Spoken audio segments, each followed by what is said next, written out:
Hello बच्चों, तो क्या हाल चाल? बढ़िया। तो आज हम पढ़ने वाले chapter 6 fraction class 6 Maharashtra board का। अगर बेटा आपने चैप्टर 1 से चैप्टर 5 नहीं देखे तो प्लीज जाके देखिए, लिंक डिस्क्रिप्शन में है। तो चलिए स्टार्ट। फ्रैक्शन होता क्या है पहले ये समझो। देखो फ्रैक्शन का मतलब क्या होता है, मान लो आपके पास एक रोटी है, आपके पास नहीं, मान लो मैं 3 कैरेक्टर लेता हूं, इसमें एक कैरेक्टर का मैं नाम देता हूं चिंटू, एक कैरेक्टर जो है वो चिंटू है, एक कैरेक्टर को मैं बोलता हूं बबीता दीदी और एक कैरेक्टर को मैं बोलता पिंटू। तो चिंटू है, पिंटू है और बबीता दीदी है। मुझे क्या करना है, इस रोटी को, बबीता दीदी को, इस रोटी को इन दोनों में बांटना है।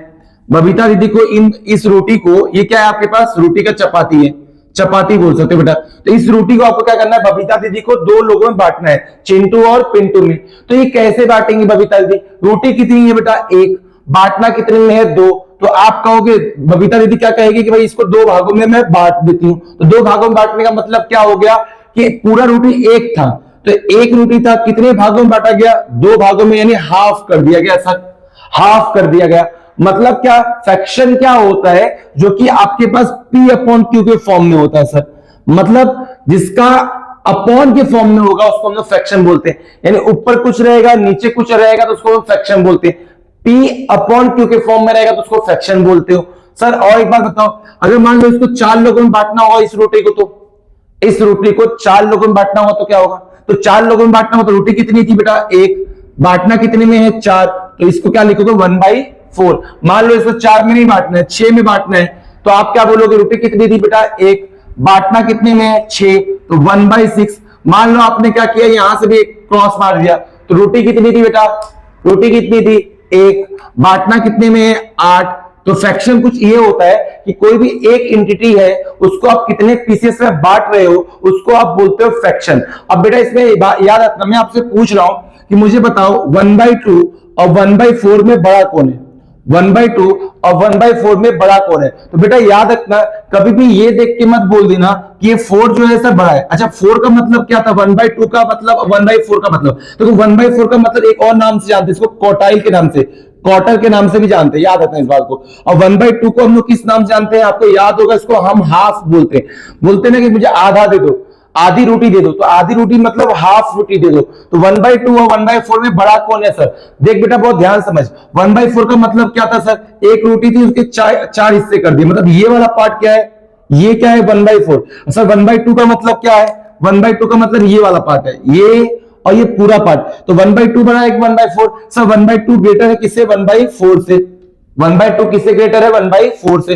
तो कभी देखो, अगर डिनोमिनेटर आपका सेम है यानी 1 है, और डिनोमिनेटर में क्या होता है, जो छोटा होता है वो बड़ा होता है, जो छोटी वैल्यू होती है वो क्या होती है? बड़ी होती है। जैसे मैं आपसे पूछूं, मुझे बताओ 1/8 में और 1/9 में बड़ा कौन है? तो मैंने अभी यहां पे क्या दिया? कंपैरिजन करने के लिए, फ्रैक्शन को कंपेयर करने के लिए मैंने आपको दिया।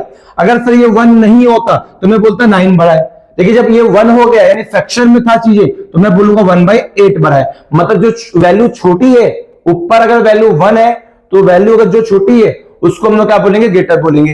ठीक है बेटा, तो आपको अगर फ्रैक्शन समझ में आ गया, फ्रैक्शन कुछ नहीं होता सर, हम लोग इसको हाफ पार्ट में डिवाइड कर दे, 4 पार्ट में डिवाइड कर दे, 6 पार्ट में डिवाइड कर दे, उसको हम लोग फ्रैक्शन बोलते हैं। तो चलिए बेटा 6.1 एक्सरसाइज 5.1 का क्वेश्चन नंबर 1 करते, क्या बोला है? Compare the following fraction. जैसे अभी हमने पिछला क्वेश्चन किया था कि फ्रैक्शन को कंपेयर करते हो, ऐसे ही इस क्वेश्चन को भी कंपेयर करना है। बट सर उस क्वेश्चन के अंदर तो यहाँ पे 1 होता था तो हम फटाक से कंपेयर कर देते थे, बट यहाँ पे 1 नहीं है, तो सर इसको कंपेयर कैसे करोगे?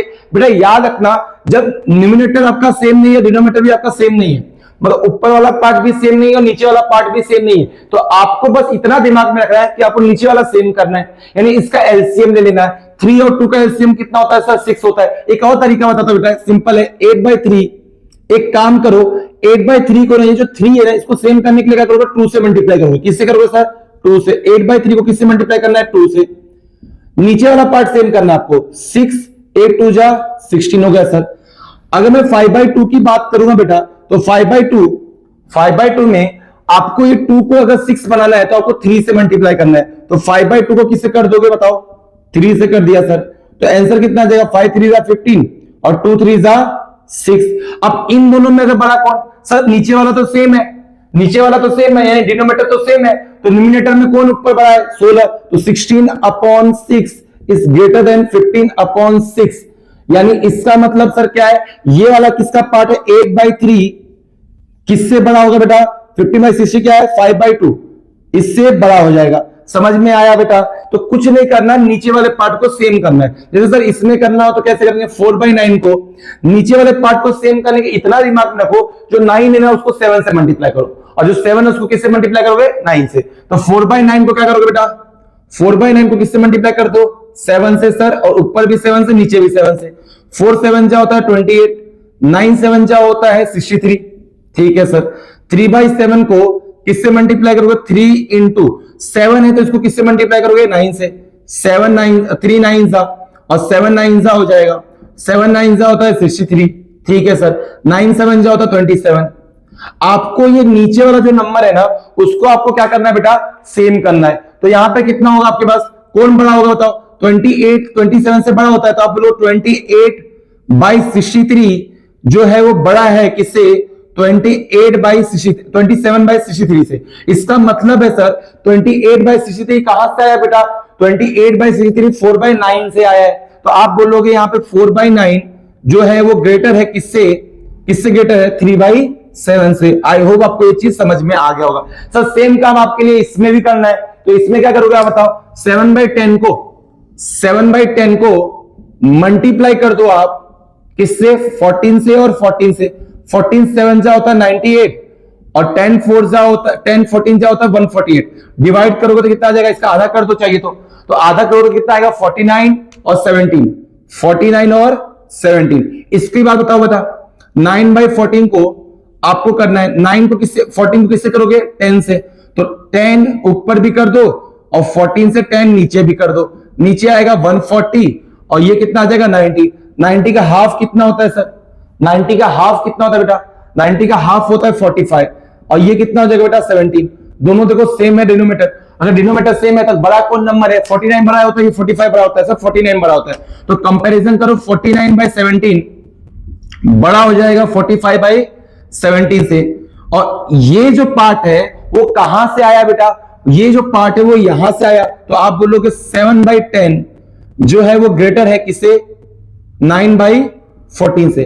ठीक है बेटा, तो इसको लिख लो। आई होप आपको ये क्वेश्चन समझ में आया। आओ बच्चों क्वेश्चन नंबर 2 करते हैं। क्वेश्चन नंबर 2 क्या है, right in the ascending and descending order. आपको असेंडिंग और डिसेंडिंग ऑर्डर में लिखना है। तो असेंडिंग और डिसेंडिंग ऑर्डर में लिखने का सबसे बेहतरीन तरीका क्या है कि आप पहले डिनोमिनेटर को सेम करो। तो सबसे पहले डिनोमिनेटर क्या सेम कैसे करोगे, ये 11/8 है, इसको ऐसे ही रहने दो।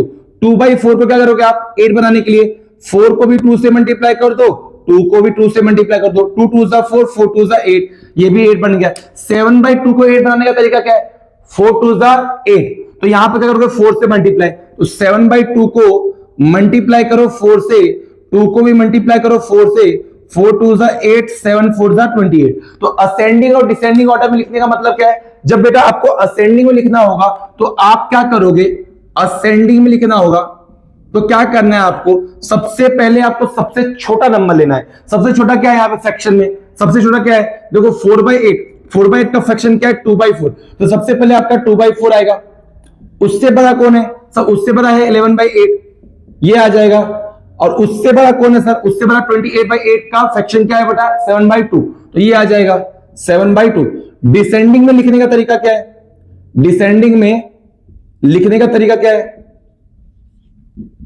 डिसेंडिंग में जो सबसे बड़ा होगा वो आएगा। तो सबसे बड़ा कौन है सर, 7/2। उससे बड़ा कौन है सर, 11/8। उससे बड़ा कौन है सर, 2/4। खत्म कहानी। समझ में आ गया बेटा।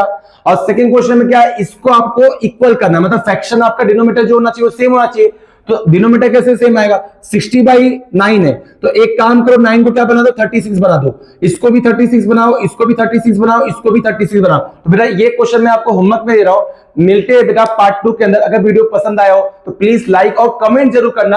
आपका ज्योग्राफी का भी सारे क्वेश्चन कंप्लीट हो चुके हैं, मैथ के भी ऑलमोस्ट हमारे क्वेश्चन कंप्लीट हो चुके हैं। तो मिलते हैं पार्ट 2 के अंदर।